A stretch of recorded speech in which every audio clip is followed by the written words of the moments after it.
بسم اللہ الرحمن الرحیم۔ السلام علیکم۔ آج کا ہمارا ٹاپک ہے جڑواں بچے کس گھر میں پیدا ہوتے ہیں۔ ناظرین، لوگ اکثر یہ سوال کرتے ہیں دنیا میں جڑواں بچے کیوں پیدا ہوتے ہیں، یعنی کہ کسی عورت کے ہاں جڑواں بچے پیدا ہوں تو اس کی کیا وجہ ہوتی ہے۔ کچھ لوگ کہتے ہیں کہ اگر عورت طاقتور اور مضبوط ہو تو ایسی عورت کے ہاں جڑواں بچے پیدا ہوتے ہیں۔ وہیں پر کچھ لوگ کہتے ہیں اگر مرد مضبوط اور طاقتور ہو تو اس مرد کے گھر پر جڑواں بچے ہوتے ہیں۔ اور آج کی اس ویڈیو میں ہم آپ کو حضرت علی رضی اللہ تعالیٰ عنہ کے حوالے سے اسی بات کے بارے میں بتانے والے ہیں کہ کسی عورت کے ہاں جڑواں بچے کب اور کیوں پیدا ہوتے ہیں۔ ناظرین، اولاد اللہ تعالیٰ کی بے شمار نعمتوں میں سے ایک عظیم نعمت ہے، اور اگر کسی کے گھر جڑواں بچوں کی پیدائش ہو جائے تو اس انسان کی خوشی دگنی چگنی ہو جاتی ہے۔ اکثر شادی شدہ مرد اور عورت جڑواں بچوں کی پیدائش کے خواہش مند ہوتے ہیں۔ جڑواں بچوں کی پیدائش کو لے کر ہمارے معاشرے میں نہ جانے کتنی باتیں بنی ہوئی ہیں۔ کوئی کہتا ہے اگر عورت طاقتور اور مضبوط ہو تو جڑواں بچے پیدا کرتی ہے۔ آئیے اب آپ کو حضرت علی رضی اللہ تعالیٰ عنہ کے حوالے سے بتاتے ہیں کہ جڑواں بچے آخر کیوں پیدا ہوتے ہیں۔ ناظرین، عرب میں ایک شخص بیٹیوں سے سخت نفرت کرتا تھا۔ بیٹیوں کی پیدائش کو وہ اپنی مردانگی پر داغ اور اپنے خاندان کے لیے ذلت و شرمندگی کا باعث سمجھتا تھا۔ اس کے ہاں جب بھی بیٹی کی پیدائش ہوتی تو اس ذلت کو اور شرمندگی سے بچنے کے لیے بیٹی کی پیدا ہوتے ہی رات کی تاریکی میں اسے زندہ درگور کر دیتا۔ ایک بار اللہ تعالیٰ نے اس کو 2 بیٹیوں کے ساتھ نوازا۔ جڑواں بیٹیوں کی پیدائش پر اسے بہت دکھ ہوا۔ غصے کی حالت میں دونوں بیٹیوں کو اٹھا کر قبرستان کا رخ کیا۔ حضرت علی رضی اللہ تعالیٰ عنہ کو جیسے ہی اس بات کا علم ہوا، آپ نے قبرستان کا رخ کیا اور شخص کے پاس پہنچے اور فرمایا، اے بدبخت انسان، کیا تجھے رسول خدا کا یہ فرمان معلوم نہیں کہ بیٹیاں اللہ کی رحمت ہوتی ہیں؟ تمہارے گھر اللہ کی 2 رحمتیں نازل ہوئی ہیں۔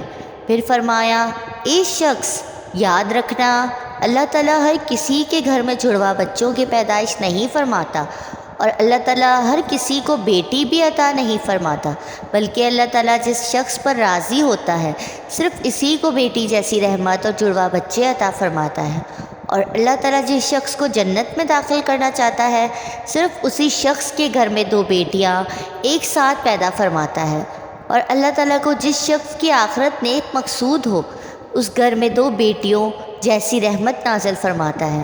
میں نے رسول اللہ صلی اللہ علیہ وسلم کو یہ فرماتے ہوئے سنا ہے، جس انسان نے اپنی بیٹیوں کو اچھی طرح پرورش کی اور ان کی شادیاں کی تو ایسے انسان پر جنت کو واجب کر دیتا ہے۔ اے شخص، یاد رکھنا نبی کریم صلی اللہ علیہ وسلم نے فرمایا ہے، بیٹے نعمت بن کر نازل ہوتے ہیں اور بیٹیاں رحمت بن کر نازل ہوتی ہیں۔ آپ رضی اللہ تعالیٰ عنہ کی باتیں سن کر اس ظالم کو رحم آ گیا اور فوراً آپ کے قدموں میں گرا اور زاروں کی طرح رونے لگا اور عرض کیا، یا علی، مجھے معاف کر دیں اور اللہ تعالیٰ سے میرے ان گناہوں کی بخشش کی دعا کریں۔ آپ رضی اللہ تعالیٰ عنہ نے فرمایا، جاؤ اور ان بچیوں کو ان کی ماں کے حوالے کرو اور پھر میرے پاس مسجد میں آ جاؤ۔ یہ کہہ کر آپ رضی اللہ تعالیٰ عنہ مسجد کی جانب چل دیے۔ وہ شخص دوبارہ آپ رضی اللہ تعالیٰ عنہ کی خدمت میں پہنچا اور عرض کیا، یا علی، جب ایک عورت حاملہ ہو جائے تو ہمیں یہ کیسے پتہ چلے گا کہ اس کے عورت کے حمل لڑکا پیدا ہوگا یا لڑکی؟ حضرت علی رضی اللہ تعالیٰ عنہ نے فرمایا، اے شخص، اللہ تعالیٰ کے سوا کوئی نہیں جانتا، کیونکہ غیب کا علم صرف اور صرف اللہ تعالیٰ کے پاس ہے۔ اے شخص، اگر کوئی غیب کے علم کا دعویٰ کرے تو وہ جھوٹا اور مشرک ہے، اور اس کا ٹھکانہ جہنم کی بھڑکتی ہوئی آگ ہے۔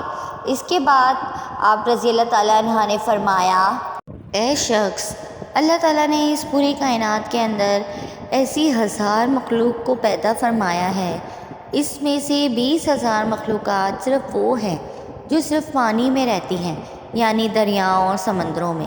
اے شخص، یاد رکھنا اللہ تعالیٰ نے تمام مخلوقات کو جوڑوں کی شکل میں پیدا کیا ہے، یعنی نر اور مادہ کو پیدا فرمایا ہے، اور دونوں جوڑوں میں اولاد کی محبت ڈال دی ہے تاکہ قیامت تک ان کی نسل باقی رہے، اور دوسری ایسی ہزار مخلوقات میں سے ایک مخلوقات اللہ تعالیٰ نے ایسی بنائی ہے جو اس زمین پر رہتی ہے، جو کہ انسان ہے، اور اللہ تعالیٰ نے انسانوں کے اندر بھی نر اور مادہ کو پیدا فرمایا ہے۔ ناظرین، اس پوری کائنات میں صرف اور صرف اللہ تعالیٰ کی ذات ہے، جس کا نہ تو کوئی باپ ہے اور نہ ہی جس کی کوئی اولاد ہے، اور اس کا کوئی ہمسر نہیں۔ کائنات کی تمام مخلوقات کا صرف وہی خالق اور رازق ہے۔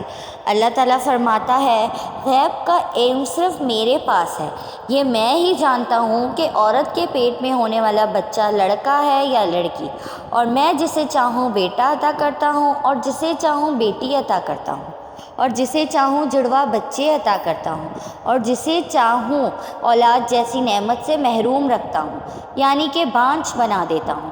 اللہ تعالیٰ تمام بے اولاد جوڑوں کو اولاد جیسی نعمت عطا فرمائے۔ ناظرین، آپ کو میری ویڈیو پسند آئے تو میرے چینل اصفیہ یوسف کو سبسکرائب کریں۔